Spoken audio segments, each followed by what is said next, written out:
Welcome, everyone. I'm going to give a few minutes for people to join, but welcome. Hopefully you guys can hear me okay. Hi, Laura. I can hear you. Awesome. Thanks, Rebecca. Welcome. Thank you.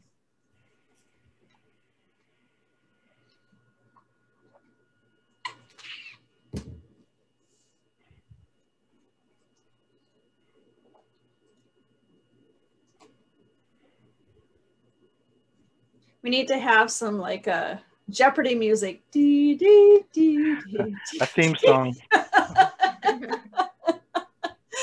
As everybody's coming on, you know, something to entertain.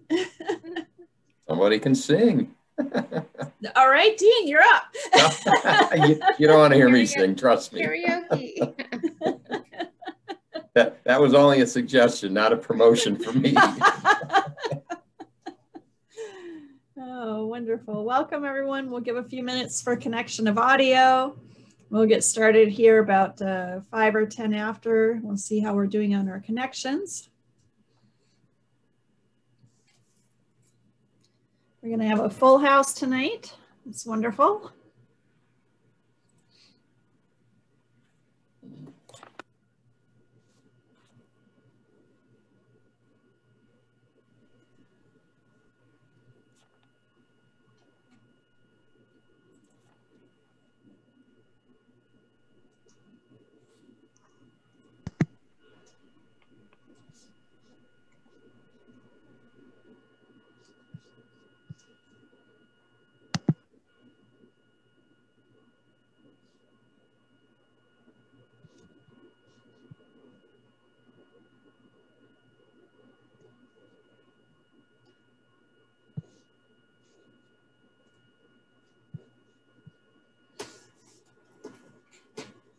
So Jeff, add that to the to-do list to get us some music. I can tell Alexa to play. Yeah. It's easy to do. Yeah? Yeah, because it's very easy to do. I've done it before. Okay. Have theme music. Yeah, there we go. We need something to be in the background as people are joining and getting their audio so then they know, oh yeah, we got our audio, it's working.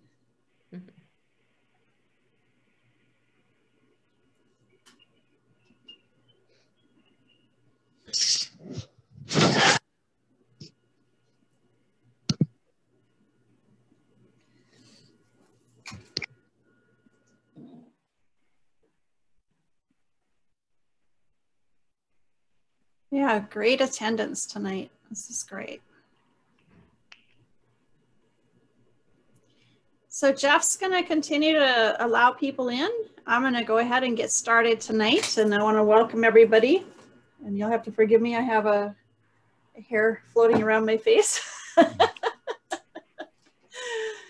Oh, tonight's going to be great. We have Dean Manzetti here and Liz Puga. We're going to talk a little bit about what's happening in the marketplace, and then we're going to talk about some tax advantage investing and what to even think about in regards to the changes of the administration from Trump over to Biden. And so I think that tonight's going to be very worthwhile. And after you hear it, feel free to share it with your friends and family. And towards the end, Dean is going to share with you an opportunity to learn more with his organization. So stay tuned to the end, all right? So let's go ahead and get started. And we'll get the slides going here. So you are at SJREI, and this is where the deals happen. Feel free to ask us anything about real estate. If it's out there, we've probably done it. So we're here as an educational and networking association. We make no endorsement, warranty, or guarantee of any kind with respect to opinions, information, services, products, anything mentioned by any speaker, presenter, or sponsor, including myself. Members, attendees, and participants are expected to do their own due diligence and consult their own legal and tax professionals before making any investment decisions. And SJREI will not be liable for any claims of any damages, loss, direct or indirect, that may result from those decisions. if you've been around me at all, you know the way I say it is if you invest and make money, you get to keep your profit. If you invest and have a loss, I'll let you keep that too. So there you go. So our mission is to provide education, networking, and inspiration necessary to enable you to make wise and profitable investments. We want to be the ones that help you have a different future to leave a legacy for your family. Now, when we did a poll of our group, we found out that over 78% of our regular attendees have done business together. So if you're looking for a place where the people come and are active, you found it. This is not an edutainment association. We are into actually putting things into practice and doing deals. So speaking of deals, let me share a little bit about our deal. So if you know, we have an entire block under contract here in San Jose on West San Carlos. You might recognize the antique row there. In this particular neighborhood, the city is allowing us to do higher density with Urban Village. And so we have submitted our application, we've made it into the news, and we've received back our first round of comments, which pretty much tell us that we are substantially conforming to the city's plans. So both Liz and I are the managing partners on this particular project. This is a rendering of what we're planning to do. So we'll take the entire block and build up 6 stories on the front, 5 stories on the back. The front will have 61 condos and retail on the main floor. The back will have 5 stories, about 160 bed assisted living facility. So you can see the pictures here. We are in our final phase of fundraising. We have a remaining 1.2 million to raise. We have commitments for 800,000. That means there's 400,000 left. 400,000 is only 4 shares at 100,000 minimum. If you want to be part of the changing landscape of San Jose, and you want to be able to drive down from San Jose to Santana Row and point at the building and say, I was part of making that happen, now's the time, because we really are in our final phase of fundraising. What we're offering is a % of the profit, or 9%. So we anticipate a minimum of 25 million in our profits. As far as the sales price, so that'll give us a profit split of 5.4 million. If you put in 100,000, you would get a 0.5% of that, which is 27,193. That's an IRR of 17.2. If you were to put in up to 500,000, we do give you bonus. And so you would get about a 32.8% IRR. Worst case, you end up with 9% for the 2 months, or I'm sorry, for the 2 years, 24 months, that's an 18,000% return. So 18,000 return, so 9% return. So if you're interested, you need to have a conversation with me. We will do it through Zoom. We'll make sure that we're a fit for you and that you're a fit for us. The way we are working this one is you become a member of the LLC, and we have meetings every month. The LLC members are participants in the discussions in how we move everything forward. So not only is it an investment of, in the financial side, but you'll be learning along the way of what it takes to put one of these investments together. So we're hoping to have the remaining 400,000. If you're listening and it's something you want to do, just hit me up. Go to www.callwithlori.com and set up a consultation. So now let's have Liz share her screen. I'm going to unshare my screen. And Liz, if you want to share a market update, that would be great. Okay. Oops. What's going on here?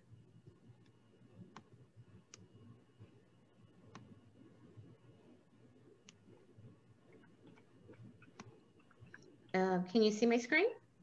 Not yet. Oops. Oh, no. Oh, shoot.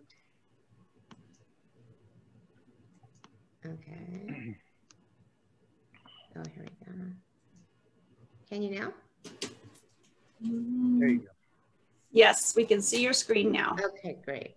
So basically what I'm doing is just sharing a little bit of the highlights from both the local MLS report and a little bit from the CAR report, the statewide report, just so you can see a little bit of information from both. So basically in Santa Clara County, the median price from last year has gone up pretty significantly. You can see here, this shows you the cities and how much they've gone up. I mean, average about 20% over last year, which is pretty amazing. Let's see. And then if we go to the second slide, this is Los Gatos, Campbell, kind of this south end here, and a little bit lower in the increase, but still an increase on the median price. And then also the days on market has gone down significantly to about 9 days. And so we'll look at why that happens. We've also had increased closed sales from last year. Let's see, so you can see the numbers here, up to 60% in San Martin, which is huge. I don't know what's going on in San Martin. Well, people are moving out of the city, out to the country, and that's why you're seeing Santa Cruz and San Martin and all those rural areas having increases. Right.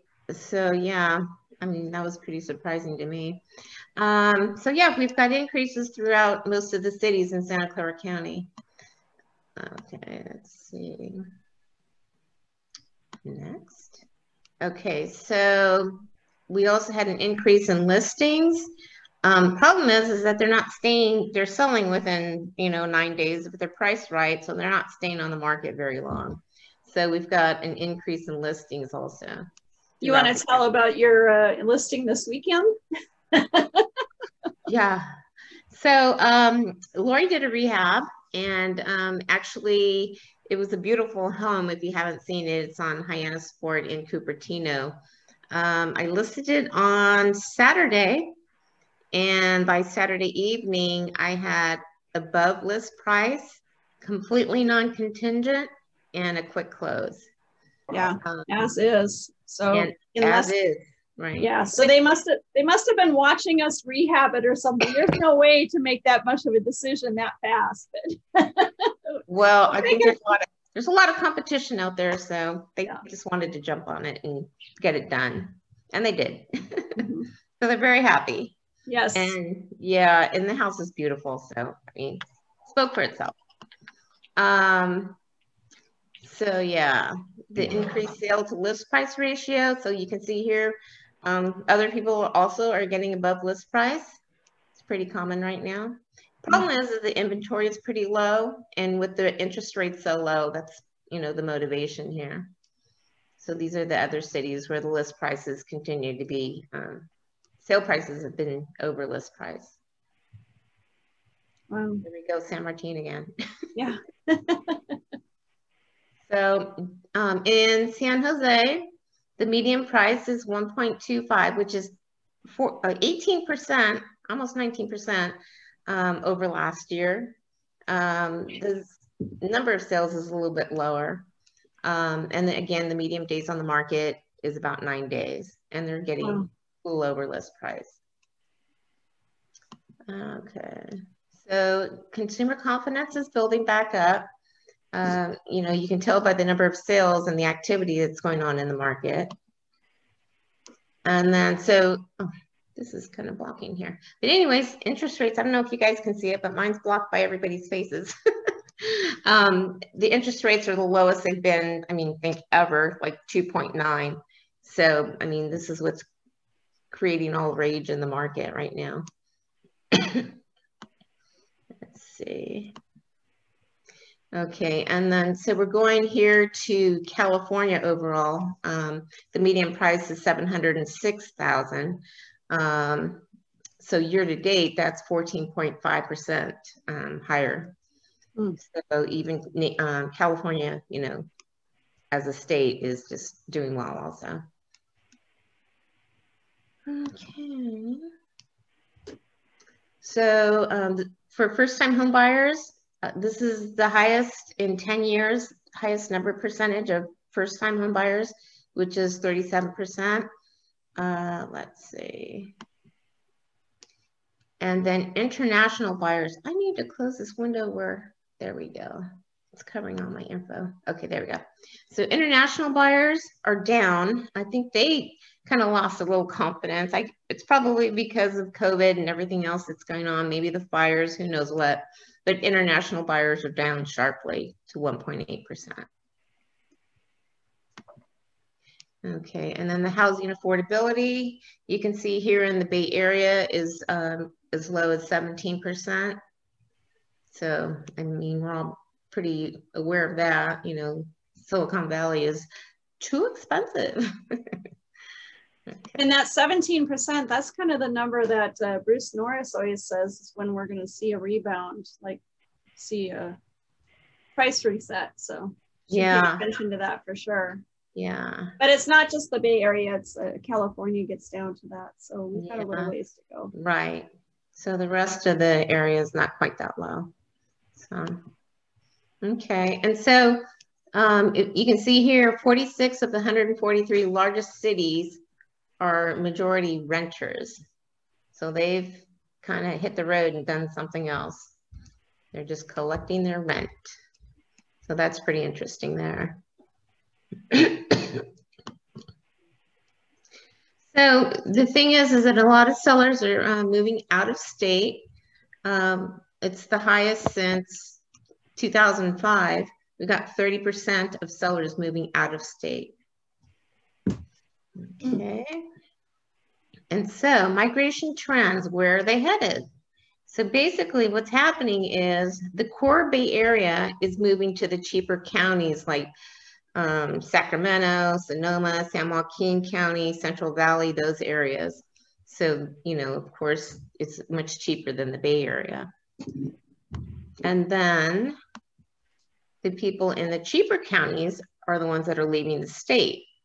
Highest are to Nevada, Idaho, Oregon, Colorado.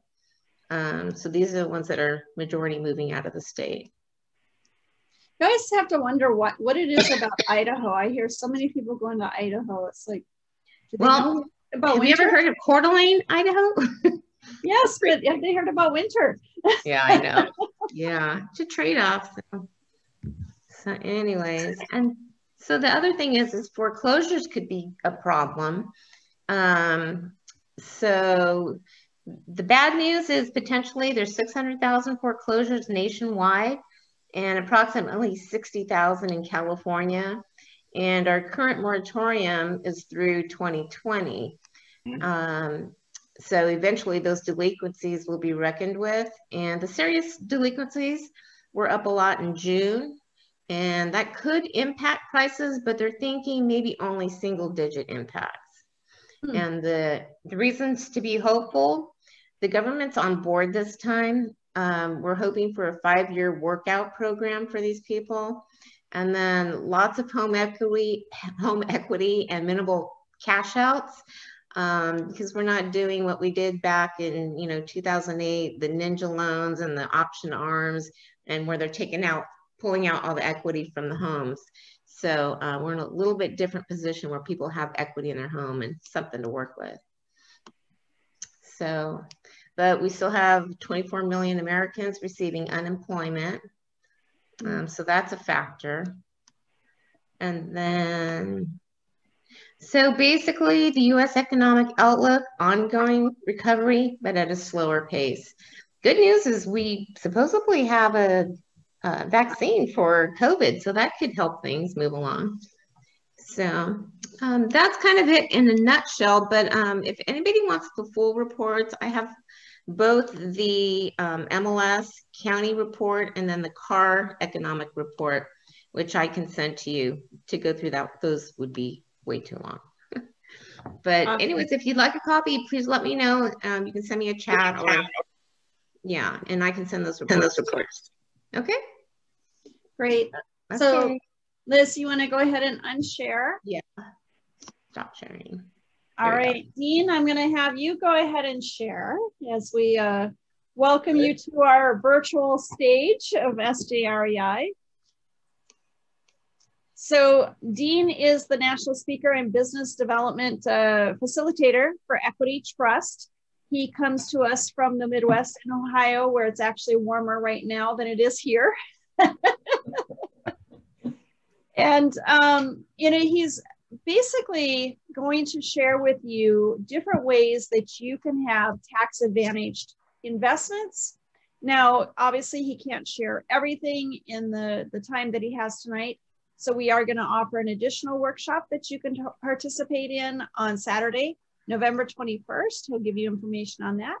So without much further ado, let's welcome Dean.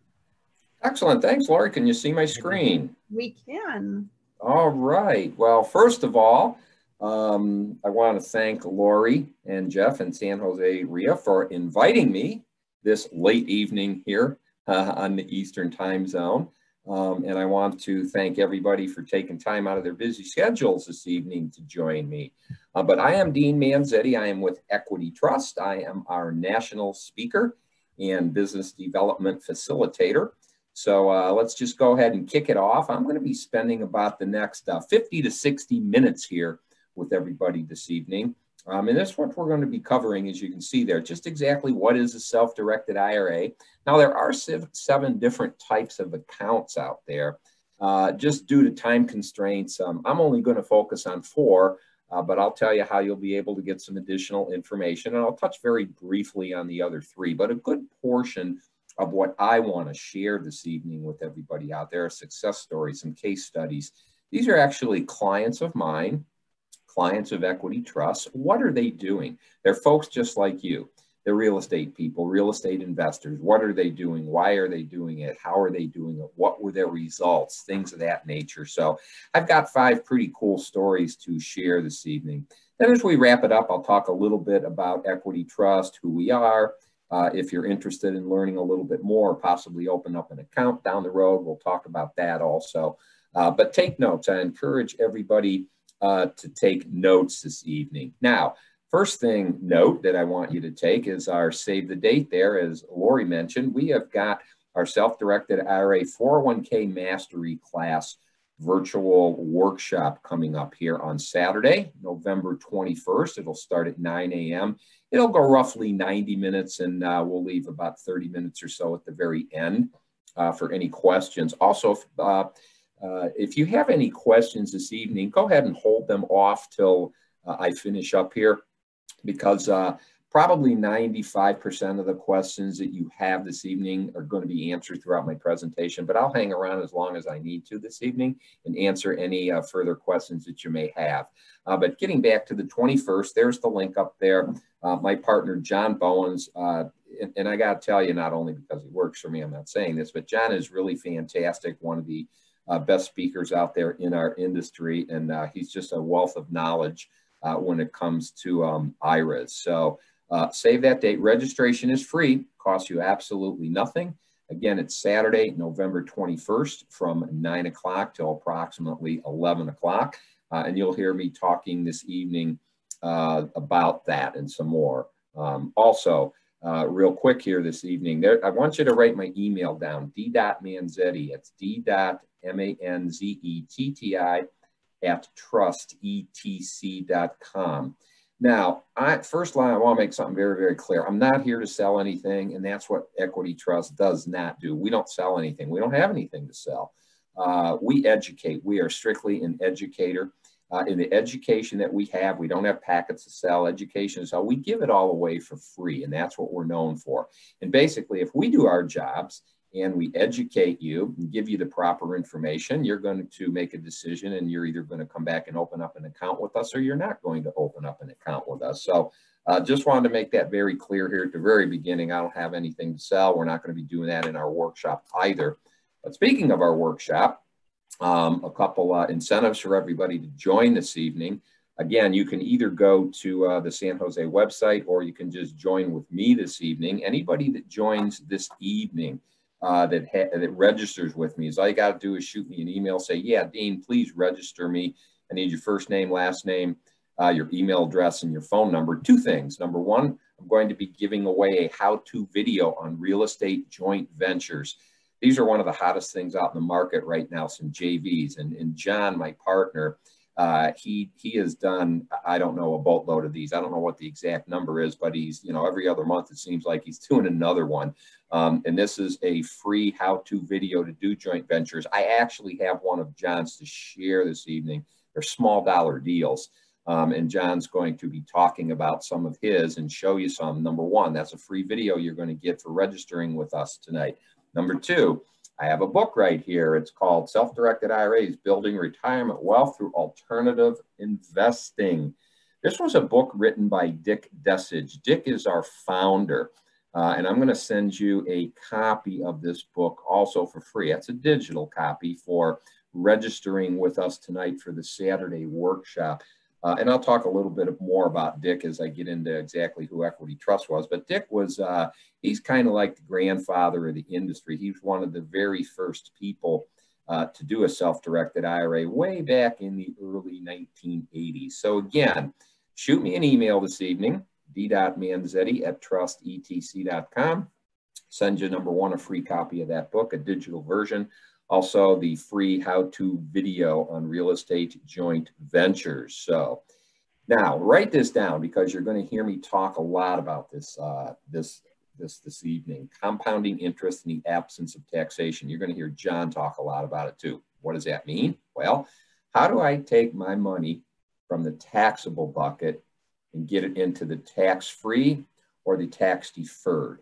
And there is a big difference between tax-free and tax-deferred. And we're going to talk about what those differences are. But write that down, because you are going to hear me talk about that. But before we get started here, just a real quick disclaimer.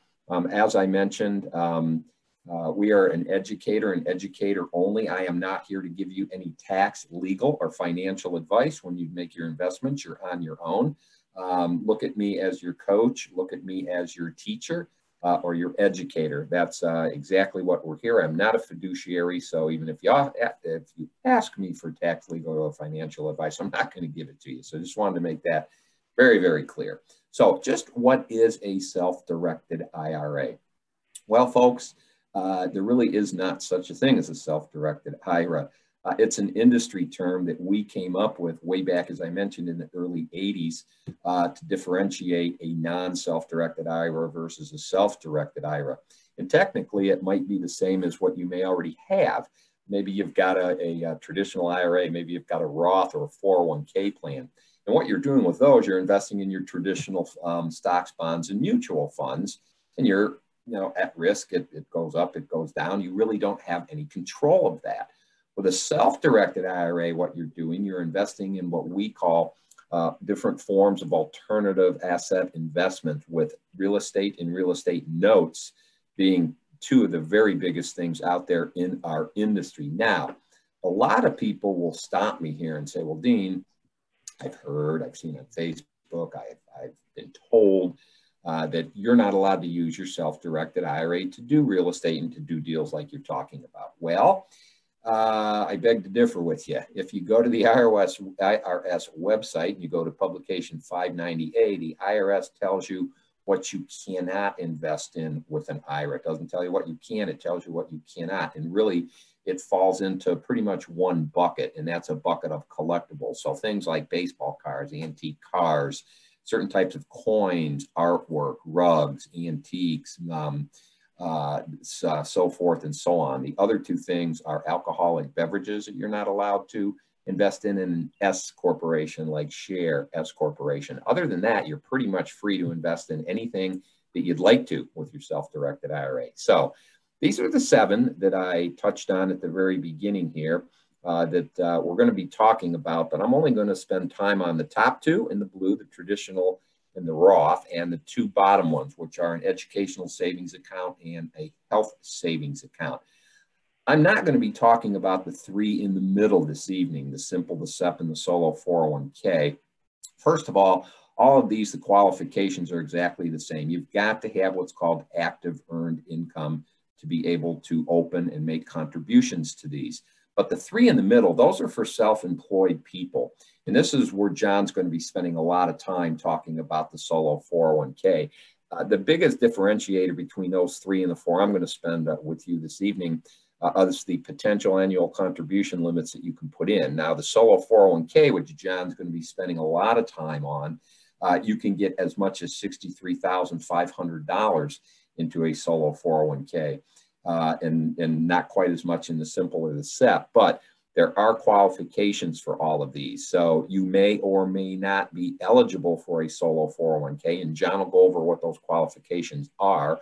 And then that being said, maybe we look at a simple or a SEP, maybe that will be for you. But John will be going over those, especially the solo 401k, in great detail. But I'm going to cover the other four this evening. So I've got a question for everybody, and you can pop it into the chat feature if you'd like. And I'm not going to give you the answer, but you'll see here shortly after several slides what the answer will be.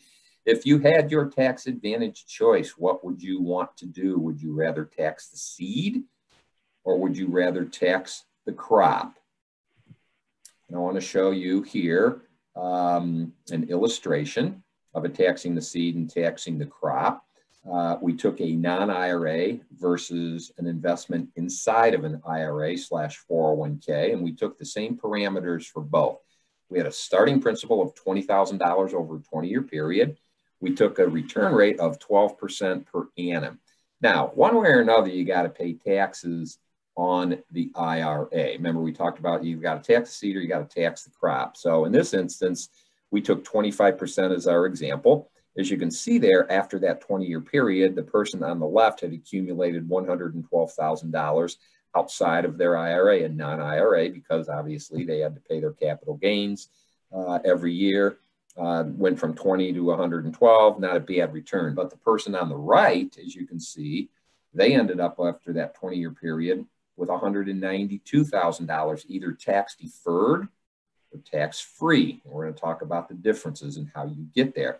But with that being said, that's an $80,000 difference, folks. And I think everybody's going to want to be on the right side versus on the left side. Now, this is a really good book. And I don't know this guy, David McKnight. I think he owes me a lot of money because I've probably sold a lot of books for him. But it's a book one of my comrades turned me on to a couple of years ago.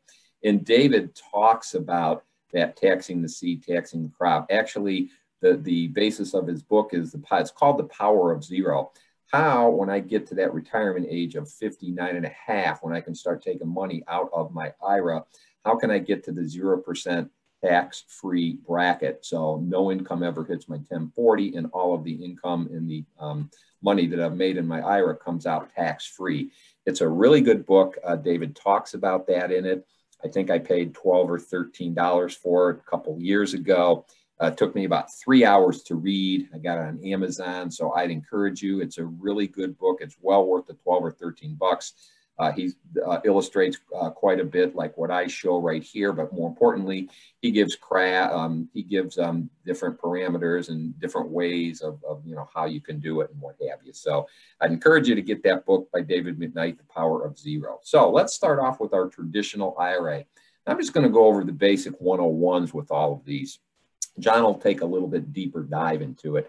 But with your traditional, that could be one of many things that you may have out there. Maybe you've already got a Roth, a traditional IRA, a 453 or 457 rather, a 403B, working for the government, a TSP, maybe a 401k if you're employed with a company, or maybe you've got a pension, or if you have your own business, maybe you've got a solo 401k or a simple or SEP. Now, the rules and regulations are as follows with the traditional. There are maximum out-of-pocket money that you can put in based on your age. If you're under the age of 50, you can put $7,000 over the age of 50. They've got a catch-up provision. You can put $7,000 over the age of 50. Now, there is a thing called spousal contribution, which you may or may not know what that is. What does that mean? Well, remember we said you have to have earned income to open up any of these accounts. If you're married, as long as you or your spouse, or one of the two of you, have active earned income, you're both eligible to open up an account. So let's say you're married, you work, you're 45, your spouse does not work, your spouse is 45. you will be eligible to put in $6,000. Your spouse will be eligible to put in $6,000. Now, there is a thing called required minimum distribution. Remember, we talked about taxing the seed, taxing the crop. In this scenario, this is taxing the crop. One way or another, either front end or back end, I mentioned, you have to pay taxes on these. While with the traditional IRA, you're forced to take taxes out. Now, there have been some changes, very important, that I want everybody to know, because there's a lot of misinformation going out there with the Secure Act that went into effect in January of this year. And there could be, with the new administration coming in, some more acts going into effect. So we're not sure yet what that looks like, but these are some of the ones that have already changed for this year. All right. It used to be, prior to this year, when you hit the age of 70 and a half, two things happened. You were no longer allowed to use your IRA for investments or contribute to them, and you were forced to take distributions. Well, they've changed the distribution age. You still are required to take that money out, but they bumped it up 1.5 years since we're living a little bit longer. So it's gone from 70 and a half to 72. Okay.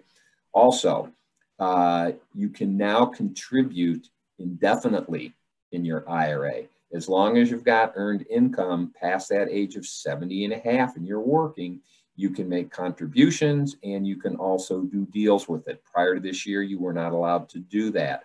Also, it used to be called, when you inherited an IRA, it was called a stretch IRA. They've changed that also. Now, when someone inherits your IRA, it must be distributed within 10 years of receiving it. And then that's an exception if it's children under 18. That's the magic number, 18 and over. So when it does get inherited, it has to be distributed within a 10-year period of that person receiving that IRA. So here is how the traditional works. Taxing the seed, taxing the crop. This is the taxing the crop, as I mentioned. You're putting your money in on the front end.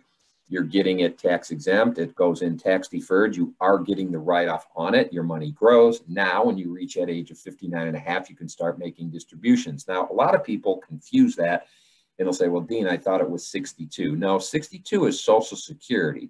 It has nothing to do with IRAs. 59 and a half is a magic number for IRAs when you can start making distributions. But with the traditional, couple things you need to know. All right. You can take a distribution prior to 59 and a half, but if you do, there's a 10% early withdrawal penalty. Now with the CARES Act, something else that went into effect earlier this year, this is going to be coming to an end at the end of the year. They made some provisions where, you could do some withdrawals due to COVID and, not have to worry about penalties and so forth and so on. That'll probably be coming to an end, I can see, but again, who knows what the new administration is going to be or going to do. But basically, at 59 and a half, you want to make a distribution, you're going to be responsible for your ordinary income tax, depending what effective tax rate that you fall under. So let's say that you've accumulated $1 million into your traditional IRA over whatever that time period that you had it for. You want to make a distribution of $100,000. That $100,000 is going to hit your earned income. It's going to hit your 1040. You're going to be taxed on your effective tax rate. So in this instance, we took 20%. You're going to be required to pay $20,000 on that $100,000 distribution. So folks, this is taxing the crop. So think about that. If you wanted to take the whole $1 million out of there, obviously you're going to be at a lot higher than a 20% effective for tax rate. You're probably going to be up in the 30s. It'd be responsible for, roughly $300,000 in taxes of that $1 million. So, so much for all that profit that you thought that you made. This is called taxing the crop. Now, there is a better way. Let's look at the taxing the seed scenario, and that's what the Roth IRA. And I'll tell you, and normally I ask everybody, hey, who out there has a Roth? And it's pretty amazing how many people don't. But I'd encourage everybody, if you don't have a Roth, whether you open it up with us, or someone else, hopefully it's with Equity Trust, really look into it, especially for the folks there, you real estate people that own your own business, look at the solo 401k Roth. It's only been around for 22 years. It came out approximately 1998 by Mr. William Roth, a senator from Delaware. It does have a lot of similarities with the traditional IRA. There are a couple different things that you can do with the Roth, and we'll get into that in the next few slides. We can do conversions and transfers, but the maximum out of pocket's exactly the same, under 56,000, over 57,000. It too has the spousal contribution. One of the greatest things about the Roth, though, there are no required minimum distributions. So let me repeat that. That's the age of 72 with your traditional Roth, where you've got to start paying taxes. They force you to start taking distributions. The Roth does not work that way. There are no required minimum distributions. You can keep building the Roth indefinitely. Here's how the Roth works, just the opposite. We're taxing the seed. So as you can see there on the left, on the front end, the money that you're putting in, all right, it's going in tax-free growth. It is not tax-deferred. You're paying the tax on the front end. You're getting the tax out of the way, taxing the seed on the front end. So now you take that money, goes into the IRA. You get to the age of 59 and a half, you want to start taking those withdrawals out of there. You're going to be paying zero income tax. So just like that previous slide I showed you where the person had built it up to $1 million, let's say today you put $6,000 in there, you pay your 20%, that's what you fall under, you pay your $1,200, your $6,000 in the next 20 years grows to $1 million. You now want to take that $100,000 out, just like in the previous slide. That never hits your 1040, it never hits your earned income. So you're responsible for zero taxation on that growth. So you grew it from 6,000 to $1 million. That's $994,000. You grew this thing, and you pay 0% income tax on that growth. Now, a lot of people will stop me here. Excuse me while I grab the drink, and they say, "Well, Dean, I've been told I'm ineligible for a Roth because I make too much money," and that is true.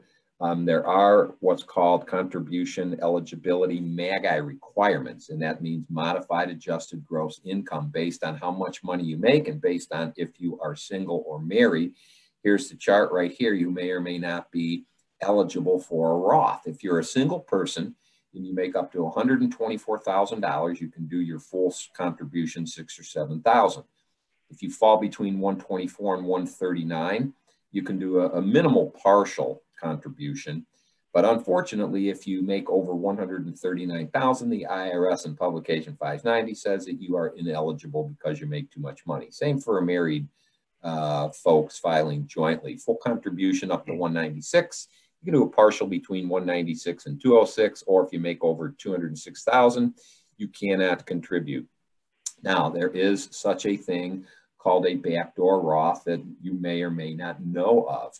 And it's a very simple rule to get around this. Now, if you notice on the traditional IRAs, there are no requirements, MAGI requirements. You can make $1 million a year and you can open up a traditional IRA. So basically, a couple different ways to backdoor. What we're going to do is we're going to open up a traditional IRA. We open it up today. You put your money in it. Tomorrow, we backdoor it or we convert it over to the Roth. That's how you get around the eligibility MAGI requirements. So let's take a look at exactly how that would work. So let's say, for example, you've already got something out there. And I run into this scenario a lot talking to people when I'm traveling. Hey, do you have a 401k? Yeah, I do. From an old company? Yeah. What are you doing with it? Nothing. It's just sitting there. You know, do you currently have an IRA now? Yeah. What are you doing with it? Nothing. It's just sitting there. We can take a look at that, folks, and what we can do, we can convert that over to the Roth IRA. Now, as you can see here, let's say you have $100,000 sitting out there in some type of an IRA 401k. You say, Dean, I want to convert it over to the Roth. Excellent. But remember, taxing the seed, the Roth is taxing the seed. So all that money, okay, that's going to be converted, is going to be added to your ordinary income on your 1040, and you are going to be responsible for paying taxes based on your effective tax rate.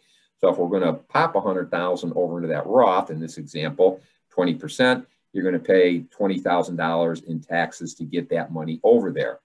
Now, someone will say to me, well, Dean, I'd love to do that, but I cannot afford that much in taxes. Well, this is great. How much can you afford? And again, I haven't mentioned this yet. You know, you can take us up on a free consultation if you fall, you know, under these guidelines, something like this. We offer free consultations, and I'll talk a little bit more as we close here towards the end, that, you know, we can help you with this and map you out and show you different ways and different techniques of how to do this. But you know, if you can't do it this way, we can do a partial Roth conversion, okay? How much can you afford? Well, Dean, I can afford $10,000. Great. Let's take 50,000 of the 100, put it in there. 20% effective tax rate is 10,000. You've got 10,000 balance in your traditional IRA or your 401k. We can now take that and move that over at another date. There are no restrictions as far as when you have to do it or how long it takes or how much you can do. So it's indefinitely. So maybe we do 50,000 this year. Maybe next year we look at another 25,000, pay your 5,000, get the taxes out of the way. 2-3 years down the road, we take the remaining balance of 25,000, convert it over to the Roth and get that 5,000 out of the way. Now you've got the money in there. The most important thing though, folks, is you want to get as much money into that Roth as possible so you can start making deals. That's the whole key here. You want to get as much in there so you can start making deals. So the third account I want to talk about, this is one of my favorites. I just got one of these a couple of years ago. It's called an HSA, a health savings account, not to be confused with an FSA. An FSA is a flexible spending account. That type of an account, I just talked to somebody the other night about this. If you don't use it, you lose it. The HSA does not work that way. This is the only account out there. This has a triple tax advantage, all right? The only account out there. Look at it as basically a savings account for your medical care, because that's exactly what it is. As you can see there in the red on the left, it's a health savings account plan. You're putting money into your account, okay? Number one, they're tax deductible. Those deposits are tax deductible. Number two, the money goes into a savings account, the HSA, it's tax deferred growth. Number three, when you take that money out, as long as you use it for medical care, it's tax free. You've got the triple tax advantage, tax deductible on deposits, tax deferred growth, and tax free for medical care. Now, some stipulations. It has to be used with an HDHP. You have to have a high deductible health plan in order to have an HSA. The contribution limits any age are a little bit different than the other IRAs and the Roths. The age is 55. If you're single and under 55, it's $35.50. If you're over 55, it's $45.50. And for the family, that doubles to $7,100 and $8,100. And again, in order to get that triple tax advantage, it's got to be used for qualified medical expenses. The last one we want to talk about is a CISA, known as a Coverdell Education Savings Account. Very, very similar to the HSA. It's got a lot smaller of a limit, only $2,000. And obviously for education purposes, it can be used K through graduate school. It grows tax-free, just like the other, as long as when you make your withdrawals, you're using it for qualified educational expenses. Now, a couple additional things you need to know. Your child can keep this. Number one, you have to be under the age of 18. The child has to be under 18. They can keep this account up to the age of 30. Let's say you don't use it all, right? But when they do reach the age of 30, they do have to disperse all the money. The money does have to be dispersed and pay taxes on it. Now, there's a couple things you can do. If you've got another child or a grandchild, you can transfer this account to that grandchild as long as they're under the age of 30. If you have a special needs child, the age of 30 does not pertain to them. Special needs child can have the CISA indefinitely. So I hope you liked those 4 different accounts that I just shared with you. Now comes the fun part. We're going to be talking about different ways that you can partner, because a lot of people will look at that and they'll say, well, Dean, that's great, but holy smokes, you know, $2,000 into a CISA account, you know, I do that over a 5 or 10 year period and it grows very little bit. You know, I've got 25 grand for my kid to go to college. You know, by the time my kid's going to go to college, that's not even going to get him through a semester. You know, the contribution limits are just so low. How in the world are we ever going to grow these things? Well, that's the fun part that we're going to talk about this evening, folks, the different ways that you can partner. There are 10 different ways that you can partner with your account. You can partner with your own money. You can partner with your spouse. You can partner with other people's accounts. You can partner with your kids, your child, your grandchild. You can partner with other investors, or you can partner with someone's business, or you can go out and get what's called a non-recourse loan.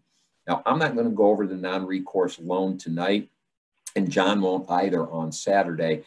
They're a little bit more complex and a little bit more detailed and take a lot of time to go over. But I am going to share some of the other different ways that you can partner. And the very first one I want to share is Jan, Gary, and Brittany. They are with the St. Louis REIA, obviously out of the St. Louis area. And they came to us about 13 years ago in 2007. And Jan has been in real estate most of her whole life, 30 plus years. She's Class A properties, the higher end properties that she sells. They ended up coming to one of our meetings just like this, a live meeting. They attended the following week, one of our all-day workshops when we were doing them live all day at the time. And they had some money in an IRA that they had. But they came to our workshop, learned about self-directed IRAs, and they made the decision back in 2007. They said, well, we would like to, come to Equity Trust. We want to take our money. They had approximately $120,000 in their IRA. They wanted to convert it over to some Roths, get the taxes out of the way. And that's exactly what they did. They opened up 3 different Roths. They opened up one for Jan, they opened up one for Gary, and they opened up one for Brittany. Now, I want to pause here for a moment because I'll get a lot of people, especially live, that'll stop me. I even get tax accountants. I even get lawyers also that stop me here and say, whoa, hold on a second, Dean.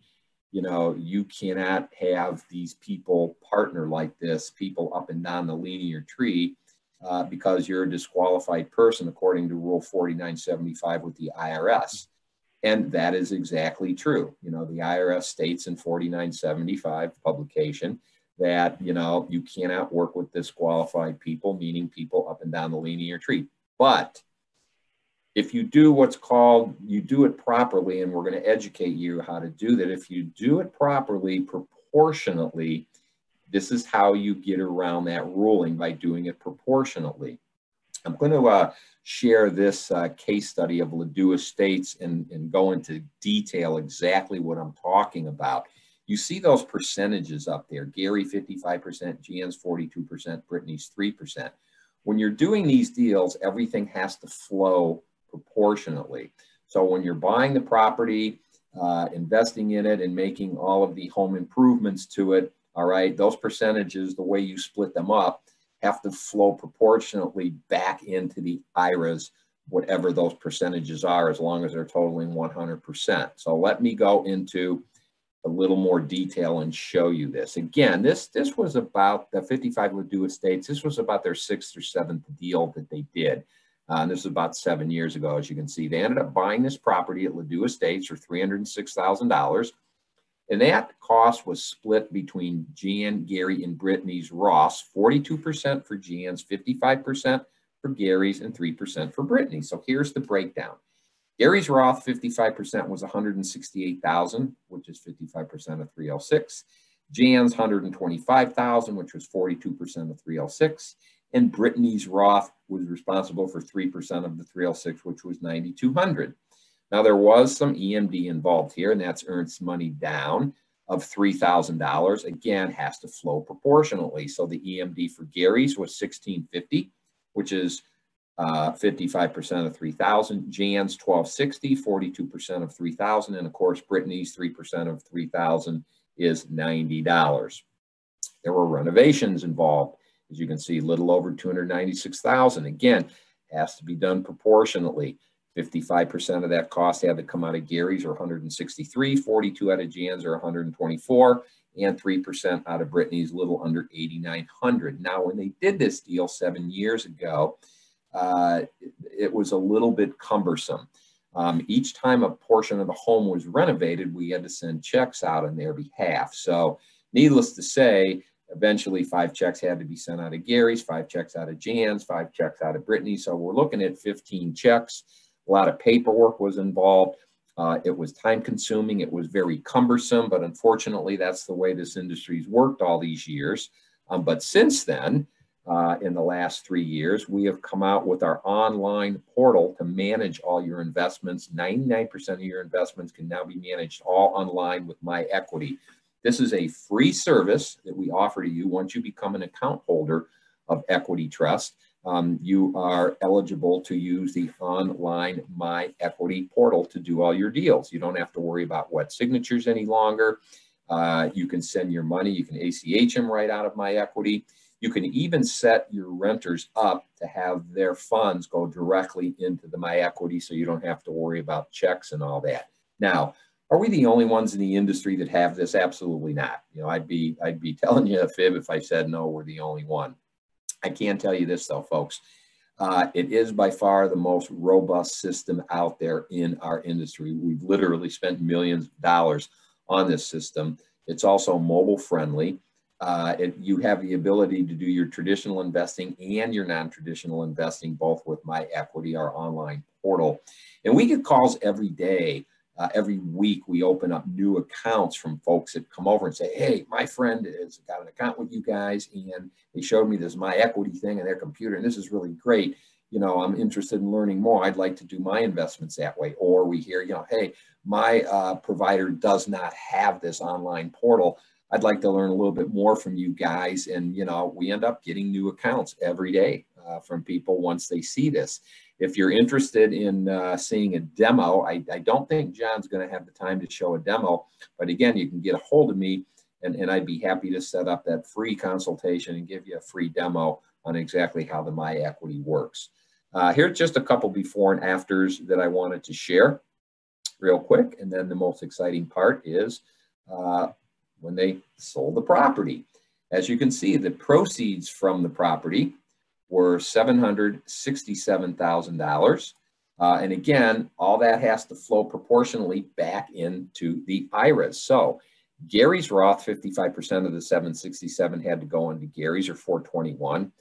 42% of the 767 or 322 back into Jan's, or 3% of the 767 back into Brittany's.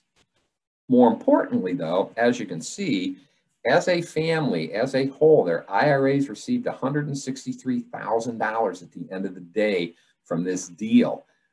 $90,000 went tax-free back into Gary's Roth, $68,000 tax-free into Jan's, $4,900 tax-free into Brittany's.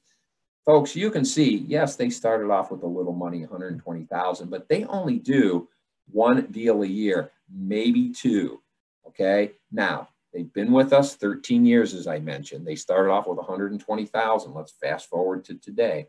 They now have, as a family, between the three of them, $1.4 million in their retirement, and that money's just sitting there. They're still working. They don't need it. It's all 100% tax-free. When they want to start taking money out of there, that will never hit their 1040. It'll never hit their earned income. They will never pay a penny of income tax in that.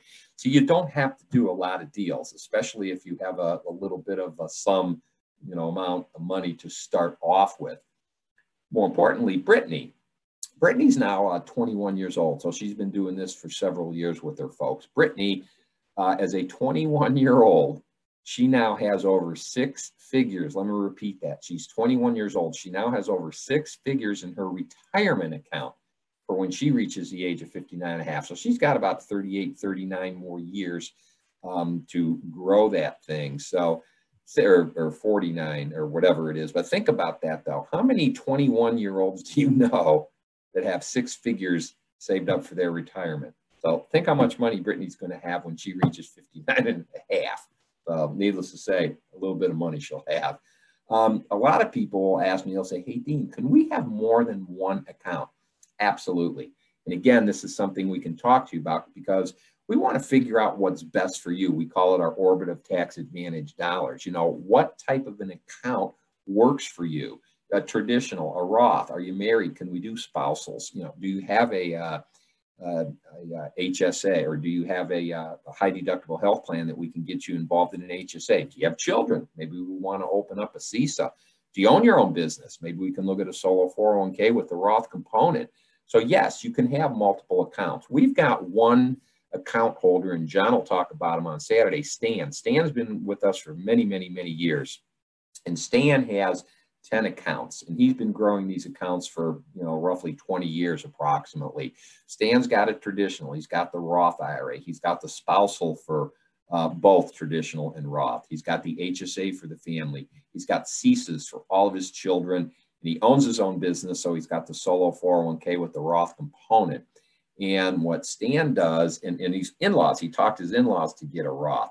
He takes all of these accounts and he partners them together on all of his deals. And that's how Stan has been able to, you know, create his wealth over the 20 plus years that he's been with us, doing it that way. So I want to share from a couple years ago, our Investor of the Year, Mark from North Carolina. This is a pretty interesting story about Mark. Mark learned from his broker about us. And Mark, back in 2017, he was retired. He just became retired in 2017. He was an insurance salesman all of his life, and you know he accumulated a retirement plan in IRA, and had some money in it. Came to one of our meetings, came to one of our workshops, and he decided, you know, I don't want to sit around. I'm retired. I want to do some investing in real estate. So he educated himself. Came to us, came to the workshop, networked, learned from other investors, and what he ended up doing, he's done 5 deals since he's been with us in 2.5 years. But I want to share with you the very first 2 deals he ever did, which he closed in 2018. And those 2 deals, he averaged, as you can see, they're 41% ROI. And I'll talk briefly about the other 3 that he also completed. But here's his very first deal that Mark ever did. He did a house rehab, okay? He ended up finding this property in August of 2017, purchased it with his IRA. Purchase price was $89,000, put $64,000 in rehab, ended up selling it 14 months later for $200,000, put $45,000 profit back into his IRA on the first deal that he ever did. Now, I like sharing this picture. Mark tells it a little bit funnier than I do. But the before there on the left, that's what he walked into. This house was built in 1970. He bought it, obviously, 47 years later. It hadn't been touched. It had not been touched for 47 years. So as you can see, needless to say, it had the old Sanitist on it, the Formica tops. It had the old linoleum type flooring. But as you can see there in the after, he brought it into the 21st century and enabled him to make a pretty nice profit on that. Now, at the time that that deal was going on, he ended up doing a second deal, all right? He was at a RIA meeting, networking, and he overheard a couple gentlemen talking. This was in October of that same year, 2017, that these folks were tearing down a house and they were replacing it with 2 homes, but they didn't have enough money to finish the project. So Mark inquired about it, asked him, hey, what are you doing? How long is it going to take? How much money do you need? How much are you going to sell the property for? When are you going to sell it? When you do sell it, you know, how much are you going to make, so forth and so on. And Mark ended up creating what's called a real estate note. He just did a simple note deal. He ended up loaning the folks $125,000. They finished the project 14 months later from in December, end of December of 2018. He made a redemption of $199,000 on the deal. He put $74,000 profit back into his IRA.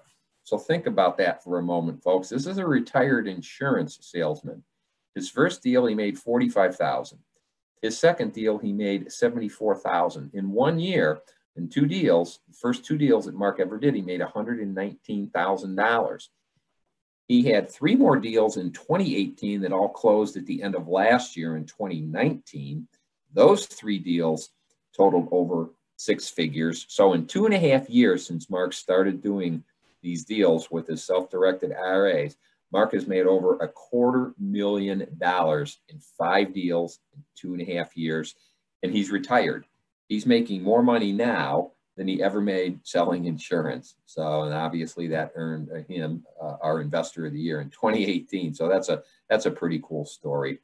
Now here's another investor, been a long-time investor with us, longtime real estate guy, Gary and Candace. And John will talk about Candace, Gary's wife, and some of her deals because they do their deals separately. But when Gary came to us, his long-term goal was to get enough money into his Roth account so he could fully fund 100% all of his deals. Now, this is one of the deals very early in his career. It's by no means his very first deal. It's about his 5th or 6th or 7th deal that he did. But Gary had the cash to do deals. So what he did, he partnered with himself. He took money out of his Roth. He took cash out of his pocket. And this is how he was able to build up his Roth to fully fund deals later, which I'll show you coming up in the next slide. But he found this property here in Maple Heights, Ohio. The property was $41,500. Again, remember, we talked about splitting this up proportionately because he's self-dealing with himself, a disqualified person. So again, it's got to flow proportionally in and out. So the property was $41,500. He ended up putting $31,125 out of his Roth and $10,375 cash out of his pocket. That was a 75-25 split. The repairs were $30,000. Again, has to be split proportionally, 75-25. So 22.5 is 75% of 30,000 out of his Roth, and 7,500 is 25% cash out of his pocket. His total investment, as you can see, was 71.5. Roughly 53,000 came out of his Roth. Little over 17,000 came out of cash. He sold the property for 116 when he flipped it. Minus his closing costs of 10,000, he put 8,600 cash back into his pocket. But more importantly, his tax-free profit for his Roth was 25,875. Okay, so think about that. He put 53,000 into his Roth. He put the 53,000 back plus an additional 25,000, which is 78,000 back into his Roth, to go on and do his next deal. We call that a rinse, repeat, reload, and reinvest. A rinse, repeat, reload, and reinvest. Now, here's another deal that he did most recently, because now, fast forward to today, this is a couple of years ago, he now has enough money to fully fund all of his purchases out of his Roth. He ended up finding this property for $68,000. He put $20,000 into repairs to the property. He's currently renting it out. I think it's a little more than $1,800 now. I think it's $1,850. But regardless, he's renting it out. It's been 2 years. It's $900 per unit. He's grossing $1,800 for the up and down. Minus his expenses, he's netting $1,400 a month cash flow. So every month, $1,400 cash flow is going back into his Roth.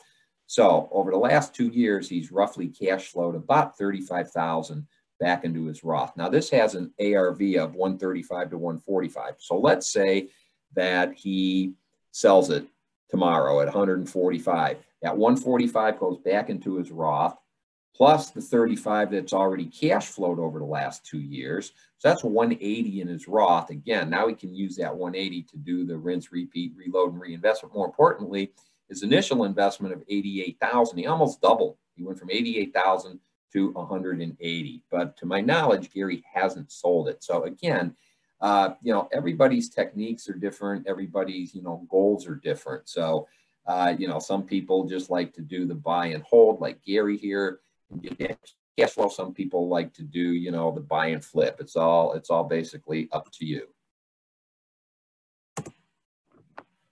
I lost my screen there for a second. Not sure what happened.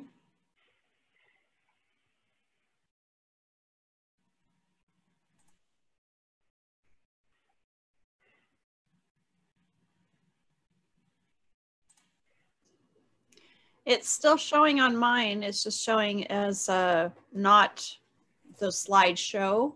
So. Yeah, let me, not sure what happened there. Now, can you see it? Yes. There you go, Dean. Yeah, all of a sudden my screen went blank. All right, there we are. Sorry about that, not sure what happened. Our last deal I want to show you, these are JV deals, small dollar deals. This is an actual live deal of my partner, John Bowens. Because a lot of people say, well, Dean, those are great stories, but if you don't have a lot of money, how are you able to do these investments? Well, you don't have to have a lot of money to be able to do these investments. And John Bowens, my partner, does a lot of these JV small dollar deals. What John is, and John will go over one he's currently working on for his wife right now. He'll whiteboard it and show you on Saturday. John's what he calls himself the bird dog. What he does, he goes out and he finds the property, and John does all the back end, all of the admin work. He finds the property, he gets somebody to rehab, he puts it up, and he puts it up for sale, sells it, and then splits the profits accordingly. Now, one thing that I want to make very clear in these JV deals, and again, that free video that you can get, John will talk a little bit more about how these work, especially the laws and the rules and regulations. You don't have to worry about how you can split these up any way you want to. So you don't have to worry about the proportionate thing. With that being said, all right, you cannot, let me repeat, you cannot work with anybody up and down your linear tree on these JV deals. They cannot be family people, linear tree people on these, because you split the profits up, you create it the way that you want to create it. So, and John does at least one of these deals every month, and he's done just a boatload of these over the 15 years that he's been with us. But he goes out and finds a property. So this is one that he found in Maple Heights, Ohio. And what John does, he partners with people. Number one, he finds somebody to actually purchase the property. We're both members of our Greater Cleveland REIA here. This is where we network and meet people. So he's met some folks there that are investors and some rehabbers there. But what John does, he finds somebody to buy the property, and John participates in the deal with that person and then gets his friend Frank to do the rehab. So what John did in this particular one, this is actually a live deal. We took a picture that he wrote down on a piece of paper when he did this deal just less than a year ago. He found this property for $37,500. There was $10,000 in rehab involved. He ended up selling a property for $97,500. The closing costs were $7,500, so that netted him $90,000 minus his initial investment of $47,500, gave him a profit of $42,500. Here's how John took that $42,500 and split that profit up. All right. First of all, he gave Frank, the rehabber, $5,000 right off of the top of the $42,500. So not only did Frank get his $10,000 for the rehab job, but Frank got an additional $5,000 for being part of this JV. All right. That left him a balance of $37,500. John took the $37,500 and he split it 50-50 between him and Joe. So Joe, who was the purchaser of the property, got $18,750, and John, who found this deal and took care of all the admin work, got $18,750. But look what John put in. John only put in $2,000 into this deal out of his Roth. Joe put in the $45,500, but Joe, basically, this took 3 months to turn. All right, Joe put in the $45,500 as an investor, got $18,750. Joe made a quick 41% return on his investment for basically doing nothing. John, more importantly, made a 900% return on his investment. He put in $2,000, got $18,750 back, so put $20,750 back into his Roth, and goes on and does the next deal 3-4 months down the road. Again, rinse, repeat, reload, and reinvest. So folks, you don't have to have a lot of money to be able to do these deals. And that's what the nice thing is about, coming to us and coming to our workshop coming up and talking to our account executives. We can share different stories of what different people have done, what their techniques were, what they did, how they did it. We had an investor come to us, a young lady, several years ago, 6-7 years ago. And her goal was to grow her account. She put $500 into a Roth IRA. Her goal was to grow that thing in 5 years to $1 million was her goal, with initial investment of only $500. Did she reach her goal after 5 years? No, she didn't. And the reason she didn't, she got very, very busy doing wholesale. Her deals were doing wholesale, so she put in a minimal amount of money on each investment. But she did grow it to over $200,000 in about 2.5 to 3 years. And then again, she got so busy, she never got to that ultimate $1 million goal. But $500 and, turned it into over 200,000, 2.5 short years later. And I don't think she said she ever put more than $500 into one of her wholesale deals. So again, there are all these different ways that you can do these deals. And I hope you liked all of those different ways. And there's a lot more too. We can share those with you. And again, if you're interested, just shoot me an email. We can talk about it, set you up on one of our free consultations. But let's talk about if you are interested. And again, I'm not here to open up an accounts tonight. We're not here to open up accounts on Saturday either. So let me just make that very clear. Just give you some education. It's very, very simple. To open an account, it's just a 4-step process. The first thing you're going to want to do is select one of the accounts that I talked about. And again, with our free consultation, we need to figure out, I think, what one is best for you. Maybe a Roth, maybe a traditional, you know, if you're self-employed, the solo 401k, the simple, the SEP, the CISA, HSA, if you've got children. And by the way, folks, this can all be done online. Takes a relatively small amount of time to open up an account, takes maybe 15, 20 minutes. It's all digital. You don't have to worry about paperwork. We fill it out right online. It's done. We just need a little bit of personal information from you.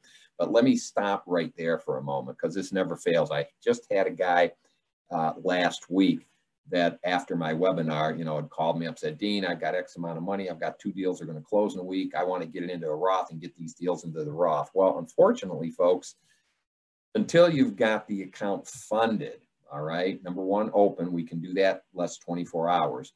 Until it's funded, we can't do anything. And depending how you're going to fund it, if you're moving funds over, getting something converted, until we've got that money, we can't do anything. And our hands are tied. It could take 3, 4, 5, 6 weeks to get that money over to us. So until you've got the thing funded, don't start making any offers until we've got the account funded, okay? And again, we can do a rollover, we can do a conversion, we can do a transfer, or you can just put a contribution limit depending on which one of the accounts that you'd be interested in opening. The minimum to open up an account is $500. Then what you do, you make your investment. You identify what that investment is. Again, all done online. You fill out a DOI form. That's called a direction of investment. That just gives us details of what the investment is, where to send the funds, what it is, how much it costs, so forth and so on. And then you pick your investment. You make your investment. And here's just a few options, as you can see out there. There's literally hundreds of different investment options that you can do. So you can see it's really, really simple. Open an account, fund an account, make an investment, and then you manage the investment in your account. So equity trust. Who exactly is equity trust? Well, as I mentioned, we've been at this longer than anybody in the industry. We actually started in 1974 as Mid-Ohio Securities. And our founder, Dick Desich, was one of the very first people in the United States got together with a bunch of investors and bought some real estate property to do a self-directed IRA. So nobody's been at it for longer than we have as far as doing self-directed IRAs. We hold almost $29 billion in assets under custody and administration. We're about 10 times the size of the second largest player in this industry. The IRS approved custodian, I'm going to come back to that here in a minute. As I mentioned earlier, we do have brokerage services. So we've got the platform to do both your traditional investing as well as your non-traditional investing. We're located in Westlake, Ohio, which is a suburb of Cleveland, about 20 miles to the west of Cleveland. We've got clients and we do business in all 50 states. Now, a custodian. Folks, this is very, very important that you understand what a custodian is. Whether you do business with me in Equity Trust or somebody else, hopefully it's with Equity Trust, you got to do your due diligence, all right? You've got to ask questions and find out who you're dealing with and what they are, because there's things called facilitators, there's administrators, and there's custodians. Find out how the company is regulated. Who are their principals? What is their experience? How long have they been doing this? When have they been audited? Ask to see their financial resources. Ask to see a statement, okay? Very, very important, okay? As a custodian, we meet all the IRS requirements. We're overseen by 7 different government agencies. So folks, we have to make sure that we know what we're talking about. And that's why we do this education, to make sure people understand, because unfortunately, there's a lot of companies under there that don't know what the requirements are and don't understand the rules and regulations. So facilitators and administrators, they don't meet the requirements, number one. Number two, a lot of them don't even know what the requirements or what the rules and regulations are. So I'm gonna tell you this. If you do an account with a facilitator or administrator, you're responsible for all the admin, all the back end work, all the paperwork, all the tax filing.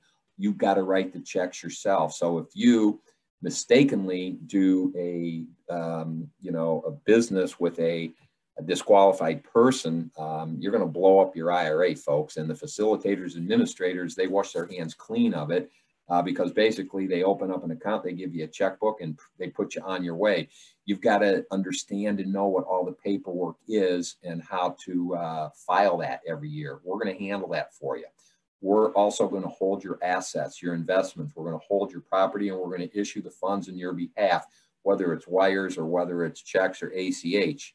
The facilitators, administrators, again, you have to do that on your own. If you happen to do what's called a prohibitive transaction, and a lot of people, unfortunately, end up doing them, not knowing that it was, but they find out that it was a prohibitive transaction, something they were not allowed to do. They end up coming to us. We can't take you on as a client if you've done a prohibitive transaction. We're going to open and we're going to administer your account. Obviously, a facilitator can't do that. And they're both going to have to take extra steps to move your funds to and from somebody like us to complete transactions. So again, you know, you might as well go with a custodian. Do your homework, and hopefully you do pick Equity Trust to do the business with. Our average customer service person, very, very experienced. So you're going to not be getting just a rookie that you're going to deal with. Our average person has over 5 years of experience. They've completed almost 9,000 transactions, with almost 3,000 of those just being in real estate. Talked a little bit about my Equity online portal. Also, if you get a moment, visit our website, www.trustetc.com. Again, www.trustetc.com. There's just a boatload of educational material on there. It talks about types of investments. There's blogs on there. There's videos on there. Just a ton of educational information on our website. One last reminder for the workshop that is coming up on November 21st with my partner, John Bowens, 9 to 11. There's the link right there. Remember, I'm going to be sending you for registering with me this evening. And registration, again, is free. We don't charge for these. I'm going to be sending you this book for registering with me this evening. And also going to be sending you John's how-to video of the joint venture, of different joint venture deals. So it's really, really, really a great video.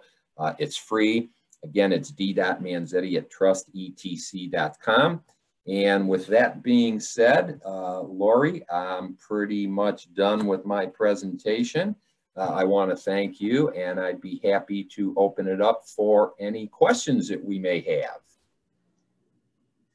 Awesome. So anybody have questions, go ahead and enter them into the chat. Jeff, if you want to unmute yourself and help us facilitate the questions, that would be great.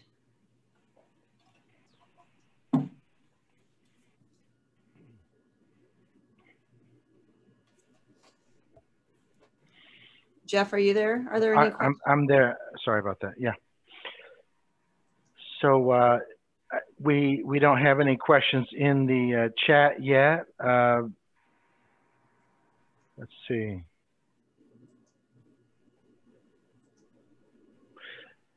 Here we go. We've got one from Lou. So can you talk a little bit about the fees, Dean?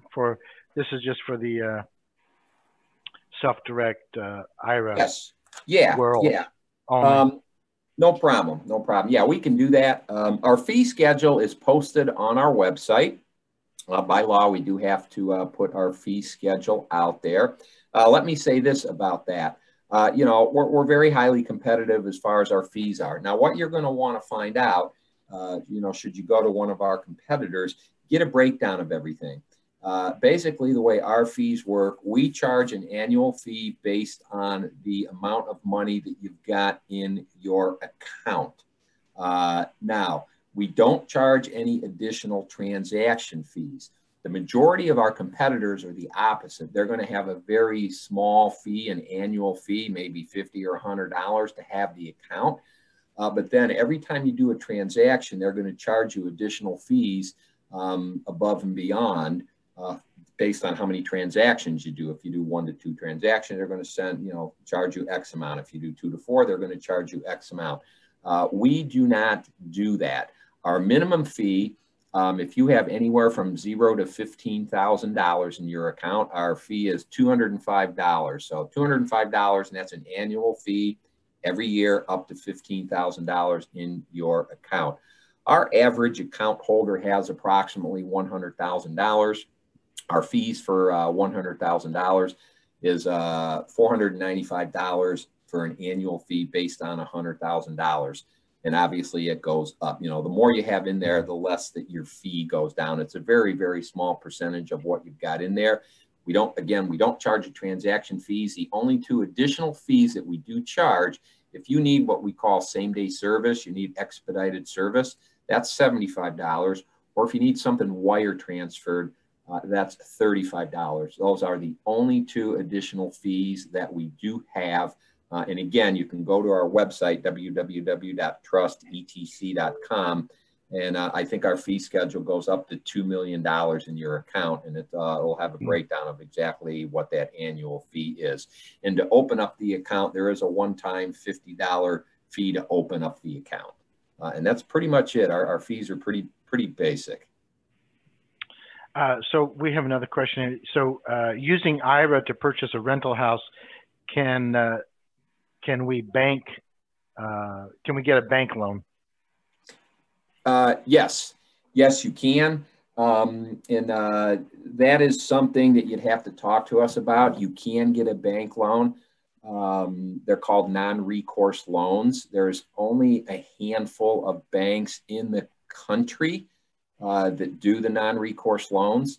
But yes, you can certainly do that. But we would want to talk to you about that. There are some tax implications called UBIT. You know, you are going to be responsible for some taxation there because you are getting a loan. But you just can't go to any bank and get a loan. It's got to be a bank that does non-recourse loans, but you can do that. And let's see.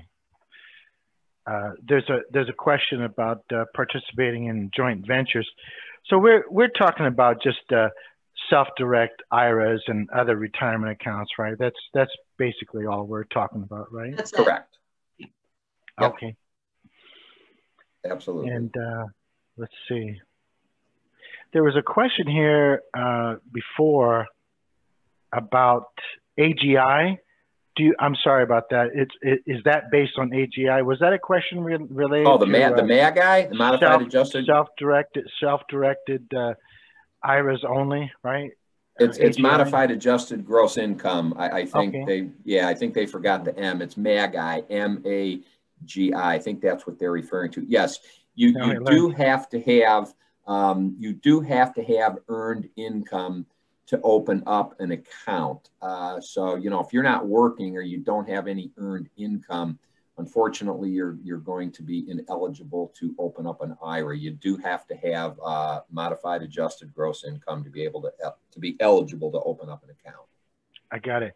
And are there? I'm guessing this is the question. Are there limits to contributions? Yes. We went over all of those limits, depending on what it is. You know, your traditional and your Roth, $6,000 or $7,000. You know, for your people that I would assume a lot of your real estate investors there own their own businesses. That's where it's really imperative that they go to the Saturday workshop and learn about the solo 401k because you can get 10 times as much money in there, up to $63,500, depending on your age. And then, of course, you know, if your spouse is with you, you know, you can double that thing and get a boatload of money. But again, there are some rules and regulations and stipulations. You do have to qualify for that solo 401k. But then we've got the simple and the SEP that also have higher contribution limits, 19,500 all the way up to 57,000. So yeah, there are accounts that based on each individual situation that we can certainly help them with. Get a lot more money in there as far as contribution is. So the question, so I'll just ask in the first person. Okay, it makes it a lot easier. So can I take my Roth funds and participate in deals with others? Absolutely, sure. And finding deals, that's my responsibility, right? That's okay. Right. That's right. And that's right. I got it. And these are. So currently I have a rollover traditional IRA. I would like to discuss Roth conversion strategies and then open self-directed Roth IRA. So this is something that they can work with Equity Trust Advisors, right? Absolutely, yeah. That person can. Okay. I've got up there my name right there, d.manzettitrustetc.com. Yeah, for that individual right there, shoot me an email with your first name, last name, email, phone number. I'll talk to you a little bit about that, and we'll set you up with one of our account executives. They're going to obviously want a little bit more information, and that they'll help you to figure out what you want to do. Yep, and that's free again for anybody out there. If you just want to talk to us and you're thinking about moving money, converting money, transferring, even rolling it over, or just open up an account, take us up. It's a free consultation. Doesn't cost you anything but time. Do retired people have to have earned income also to open a self-directed Yes. IRA? Okay. Yes. And earned income is defined as its income that they are paying taxes on, that they're paying payroll taxes and they're paying Social Security taxes. A lot of people will say, well, I'm collecting Social Security, so, is that my earned income? No, that doesn't qualify as earned income because you're not paying payroll tax. So you've got to be paying some type of a payroll tax and a Social Security tax. That's what they consider earned income. I get it. Any other questions for Dean?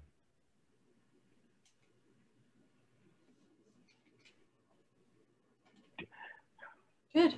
All right, that's some good questions. I think you got it. I think you got it, Dean. All right. Well, I hope everybody, totally satisfied. Yeah. Well, I hope everybody out there that was on this evening, I hope you learned a little bit, yes. And I hope all of you are going to be joining us on Saturday, the 21st. Again, just shoot me an email. Happy to register you. I know Lori and Jeff said it is on their website. You can go there. Jeff, I'll probably have you shoot out a few more, emails to promote it for us. But I certainly appreciated everybody's time, and I hope everybody at least got some takeaway from this evening's webinar, and I answered all your questions. And again, hey, if you happen to think of a question later on, again, get my email address down there. Maybe tomorrow, or the next day, or over the weekend, you're talking to a friend, and you say, oh, that's a great question. Let me ask Dean. Feel free to shoot me an email anytime. Be glad to help out. Awesome. Awesome, Dean. Thank you. Well, thank you, Lori. I appreciate you having me. Thank you. Great. And thank you, everyone. I wish you a very happy Thanksgiving, and we will see you in December. So thank you, everyone. Thank you. Have a good night, and stay safe. Great. Thanks, Jeff. Thanks, Lori. Have a great evening. Take care. Thank you. You're welcome. Bye-bye.